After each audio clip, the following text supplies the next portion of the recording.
So my name is Dr. Sharice Jackson. I teach entry-level circuits courses at OC Tech. Today I'm going to talk about how I did a study in an attempt to increase diversity in my program. My problem of practice is that there is little diversity in engineering. This can be seen at the national level. In 2019, 57% of women were in the workforce. However, only 15% of those women were in engineering and architecture. In 2016, Blacks represented 11% of employed adults. Unfortunately, we're only 1% of the workforce in engineering and architecture. There's been no change in the share of Black workers since 2010. These demographics and that trend can also be seen in my program. From the years 2015 to 2019, our enrollment for males has been 90% and higher. Over these last 5 years, we've only had 5 females enrolled in our program. It's even less than that now because fall 2020 and now this year, fall 2021, I don't have any females enrolled in my class at all. As far as demographics, there's always a majority white students. Whites make up at least 72% of the students between the years 2015 and 2019. We've only had one Hispanic student in these last 5 years and one Asian student in these years.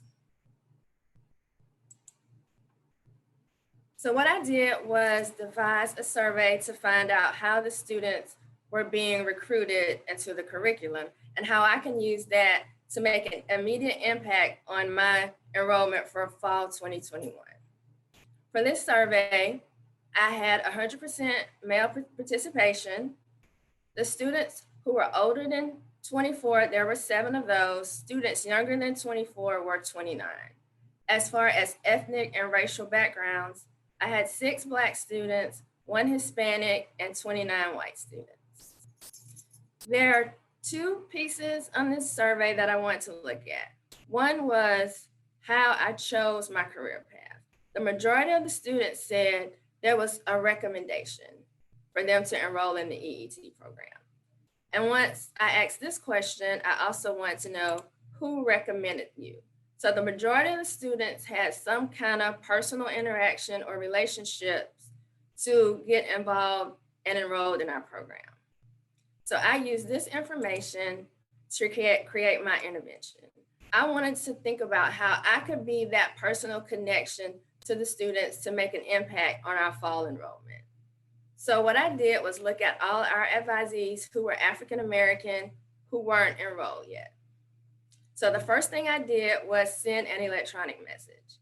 And it was a personal message. It was me speaking to the student, talking about my background, where I'm from, because the reality is I teach in Orangeburg, but I grew up in Richland County, just the other side of the Congaree River. So I'm familiar to the area. So I wanted to just use my experience to start building that personal connection, which is related to culturally responsive teaching classes, our practices.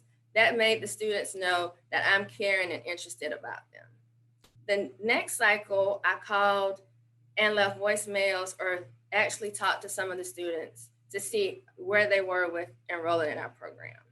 And lastly, I sent out postcards, like little personal messages, to let the students know that I was thinking about them and what they were thinking about for their future.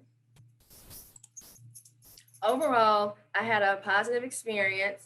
I was able to register and enroll 3 students in my circuits class, 3 African American students. Last year, I only had 3 African American males in my class. So this quick, easy communication, just opening up to myself, opening myself up to them, and letting them feel familiar to me. Just one specific example I want to give. I had one student whose mom had passed, and she always did these things for him. So he was thankful that I reached out to him and he was able to enroll.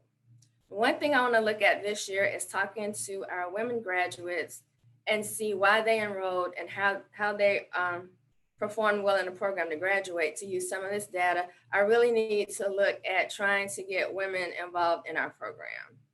And as far as recruiting for future, I want to start partnering with the elementary schools. I know they do this at my son's school. I went to class and I read a series of engineering books. So now I want to do that in my community that I serve in Orangeburg and Calhoun counties.